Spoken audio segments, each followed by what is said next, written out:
कलेक्टर्सने देखील आपलं मत मांडलं, पण आता जो काही निर्णय त्यांनी घेतलाय, शेवटी मी एकदा सांगितलं त्यांनी घेतलेला निर्णय आहे, त्यामुळे आता तो निर्णय तर मान्य करावा लागेल, पण माझं मत आहे की हा निर्णय चूक आहे. पण सर, भाजपचा एक सर्वे, इंटरनल सर्वे केला ज्यामध्ये 175 नगराध्यक्ष निवडून येण्याचा दावा केला. असा कुठला सर्वे मला माहिती नाही, पण एवढंच मी सांगतो की या निवडणुकीमध्ये नंबर 1चा पक्ष भाजप राहील.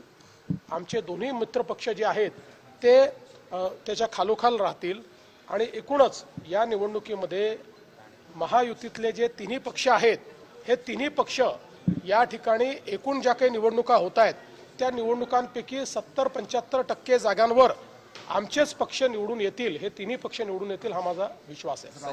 सगळ्यांनी शुभेच्छा दिल्या होत्या बरा व्हावं, बरे झाले, परत आले. त्या काय आनंदाची गोष्ट आहे. बघा, असं आहे की ते बरे झाले याबद्दल मला अतिशय आनंद आहे.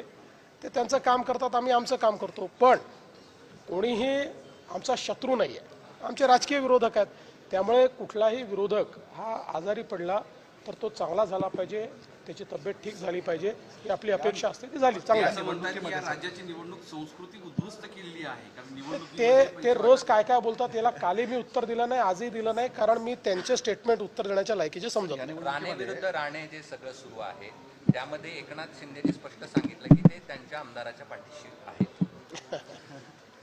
मी सगळ्यांच्याच पाठीशी आहे. जो चांगला वागेल त्याच्या पाठीशी मी आहे.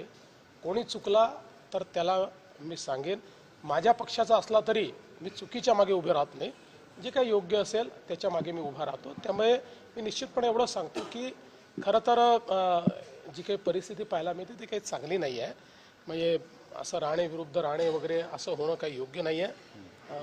निश्चितपणे या निवडणुकीनंतर या संदर्भात एक मला असं वाटतं की आत्मचिंतन आम्हाला सर्वांना केलं पाहिजे. अखेरचा प्रश्न विचारतो, या निवडणुकीमध्ये तुम्ही सगळे लोक खेळताय, उद्धव ठाकरे, शरद पवार हे लोक प्रचारात कुठेच दिसत नाहीये, काय कारण असं तुम्हाला राजकीय? मला असं वाटतं की पहिल्यांदा तर हे आपण सगळ्यांनी लक्षात घेतलं पाहिजे की या कार्यकर्त्याच्या निवडणूक आहेत.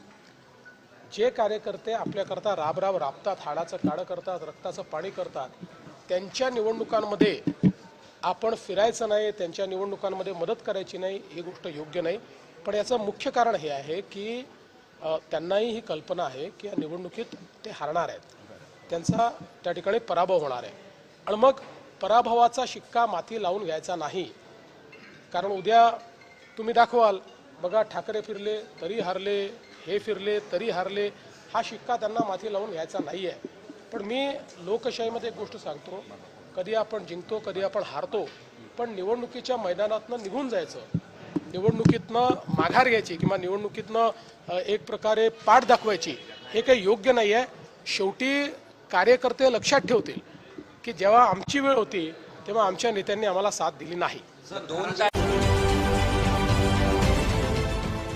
देश विदेशातील प्रत्येक घडामोडींचे लाईव्ह अपडेट मिळवण्यासाठी आता साम टीव्हीच्या सर्व सोशल मीडिया प्लॅटफॉर्मला लाईक, फॉलो आणि सबस्क्राईब करा. तसंच सर्व नोटिफिकेशनसाठी बेल आयकॉन प्रेस करायला विसरू नका.